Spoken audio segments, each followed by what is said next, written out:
What's going on, guys? I'm back with another video, and this video I'll be talking about the 3 best things that you guys can do to get into your dream college. So I know it's college app season. All you guys are super stressed about your college apps. You guys are probably already starting on your essays, if not already finished your essays, if you're one of those, super hard workers, get things done early, and you're probably in the revision process. And of course, some of you may not have even started your college essay. I think at this point I hadn't started my college essays. I think I started my college essays mid-September, so you guys are in luck, right? Like, you don't have to start right now, but the sooner the better. But in this video, I want to make your process easy. I want you guys to be, stress free, be relieved, and I'll do this by giving you guys these 3 tips that I think you guys should use to make sure you get into whatever college you want to go to.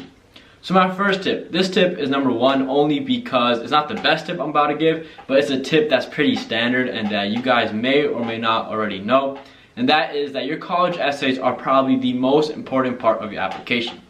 Now, the reason I'm saying this, a person with a low SAT score and like okay/average GPA, but a stellar college essay can get into their dream college.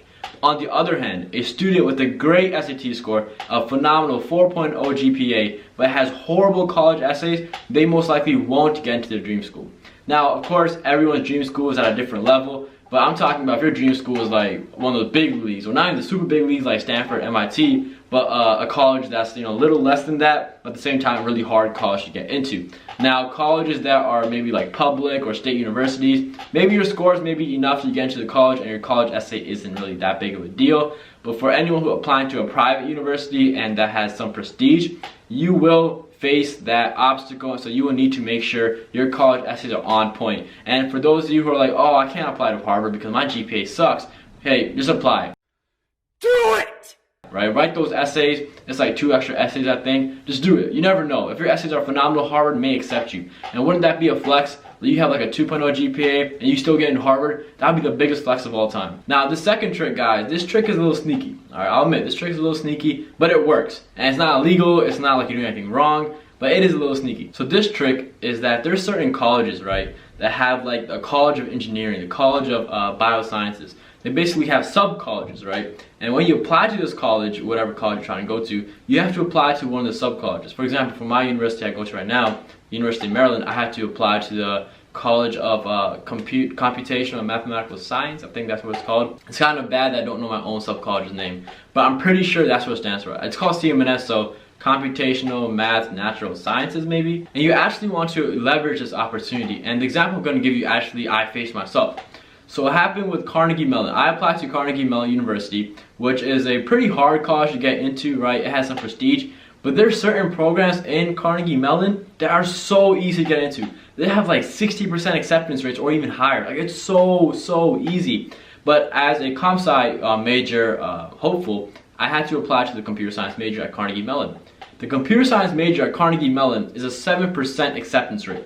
Carnegie Mellon is ranked #1 computer science school in the United States. So you can understand why there's only a 7% acceptance rate for computer science at Carnegie Mellon. But with Carnegie Mellon, unfortunately, it does not allow you to transfer majors once you're already in the school, I'm pretty sure. But certain colleges, once you're in that college, they will allow you to transfer your major. So now think about this. I think culinary at Carnegie Mellon is like above 50% acceptance rate. So imagine if Carnegie Mellon did allow you to transfer majors. You applied to Carnegie Mellon as a culinary hopeful, but then you transferred to computer science. So at the end of the day, you got into Carnegie Mellon the easy way, and you were still able to take the hardest major at Carnegie Mellon / the best program in the United States, just because you got into the school. Now, some colleges, once you get into the school, they bind you by the major that you applied to. And the #1 thing you do not want to do is apply to a college and try to switch majors and then find out the college doesn't allow you to switch majors. Because if you do that, you're going to end up being a cook versus a computer scientist. And you do not want that. And my last tip for you guys is to apply to your dream college with early action. Now, I know there's a huge debate. Do you do early decision or early action or regular decision? What's the best way to get into your college you want to? Guys, I'm telling you right now, first of all, regular decision is not the way, okay? Early action, early decision show the college that you really want to get to that college. Like, you are set on getting to that college, you are all in. And colleges like to see that. They like to see the students who are trying to apply to the college want to be literally in that college. And that's why they love students who are trying to do early decision, early action. But the only thing is with early decision, guys, a lot of these colleges are binding.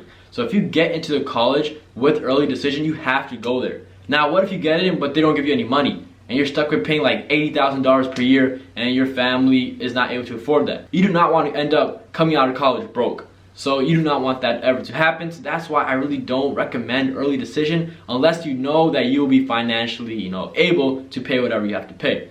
I highly recommend early action though, because a lot of colleges, they don't really bind early action. I think very select few colleges do bind even with early action. I think Stanford was one of them because I had experience with that. Those universities that are binding you with early action, they give you a lot of money. Here comes the money. For example, with Stanford, if you're making under $125K a year, you do get a huge financial aid package. So, colleges like that are binding you with early action, they have good reasons to do that. But yeah, that's my tip, guys. I really want you guys to apply early action versus a regular decision, because early action, that's how you get into the college. For example, certain scholarships are only offered if you apply early action. The scholarship I'm going to college with, which is a full ride to my college, I only got it because I applied via early action. If I applied regular decision, I would not have gotten it, and that's a huge loss, right? That's like a 100K loss right there if you add up all the money I'm getting. So guys, apply early action, please. So hopefully you guys like these tips and you guys utilize these tips to the max. If you have any questions, comment down below. If you made it to here, comment RV40K, that's the next step. Then you guys 30,000 subscribers. I'm gonna make a video soon celebrating this, amazing event of hitting 30,000 subscribers. But the next step, 40,000 subscribers, guys. Let's get it. Thank you guys for watching. Peace out, dude. Peace out, dude. Peace.